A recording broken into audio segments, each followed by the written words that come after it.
The Greater Port Harcourt City Development was established by law on the 2nd of April 2009 with a mandate to facilitate the implementation of the Greater Port Harcourt Master Plan and build the new city.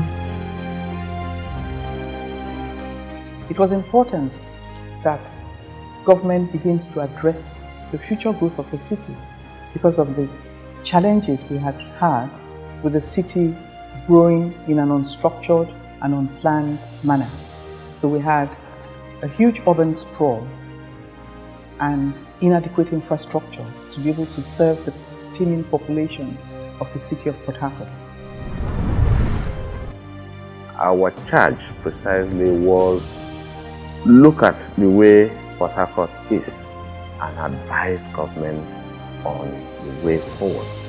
And I think we got the best brain from all the organizations, and we sat for close to 3 months consistently, and at the end we came up with a blueprint on how we can turn Port Harcourt or return Port Harcourt to what it used to be, a garden city.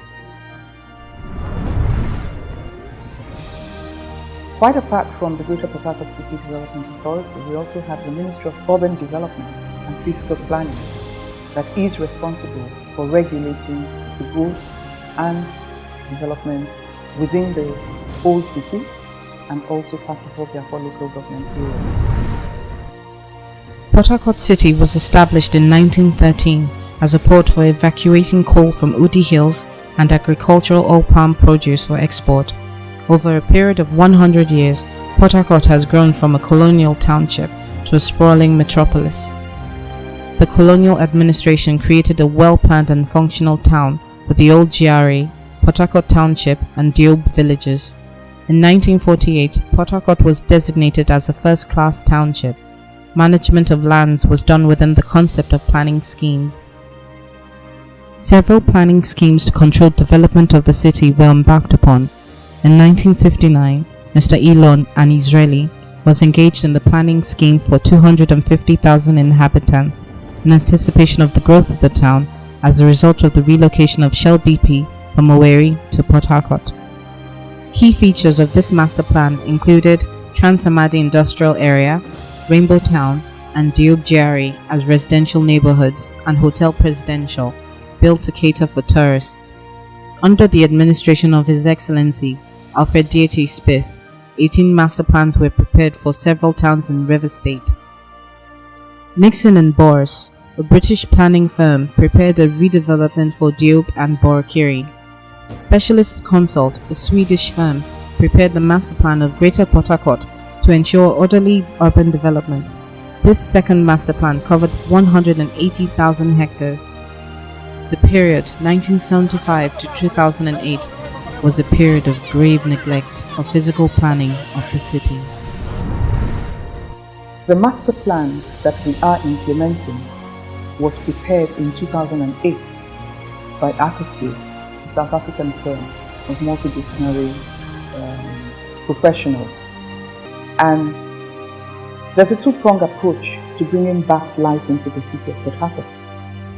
We're doing a lot of urban renewal and upgrade of the old city, and at the same time providing infrastructure for the new city.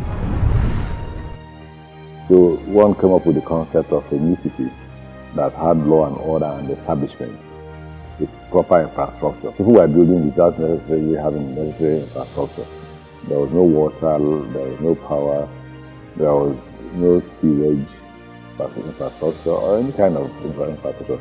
So people just get into a bush and do whatever they like. The Greater Port Harcourt City Development Authority has commenced the execution of infrastructure projects in the new city. These projects include electricity supply substation to connect PHCN power supply to the new city, as well as electricity supply to the sports precinct and street lighting within Phase 1A. Internal township services in Phase 1A would also provide roads, streets, 16.5 kilometers paved walkways, reticulation of 13 meters of sewage pipes, 12.5 kilometers electricity lines, 15.2 kilometers of stormwater pipes, 14.8 kilometers telecoms, ducts and draw wire, and a waste management and buyback center for Phase 1A. Sports Precinct Access Road and street lighting to provide access to the sports precinct, 3 dual two-way carriage roads of 2.2 kilometers with stormwater pipes, curb inlet, provision of stormwater canal of 1.145 meters with an interim stormwater detention pond. The road is also being maintained as a standard quality. Each layer is being tested by our lab engineers and lab technicians. To mention a few, we have the field density test being carried out, as well as the curing test. We have each layer being called out to be tested for the bearing capacity of impact to be placed on the road. The vision of the Greater Port Harcourt City Development Authority is to transform Port Harcourt into a world-class city internationally recognized for excellence and the preferred destination for investors and tourists. We're quite proud that we're the ones building this road because it's a state-of-the-art specification, it's an international standard road, and we believe that it's a good example on how to develop infrastructure in this country, because we don't do roads that last for 3 and 4 years. You should consider lifespan of 20 and 25 years, and along with that you should consider a proper maintenance on the roads you do, so they can last for 20-25 years. But I believe what we are doing in Greater Port Harcourt and in M10 specifically is a very good example that will set forth a new standard in the infrastructure. Managing the future growth of the new city requires a planning control system in order to stem the urban sprawl and achieve desirable and harmonious development. The Greater Port Harcourt City Development Authority and the River State Ministry of Urban Development and Physical Planning are implementing a robust land use management system to guide the future growth and development of the old and new city. The land use management system, which the authority has commenced its implementation, is a useful tool that will A. Control existing land uses and prohibit illegal developments, B. Manage and regulate land use changes by ensuring a sustainable urban pattern, C.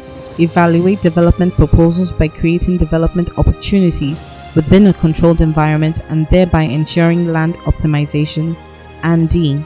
Encourage good governance by promoting effective decision making.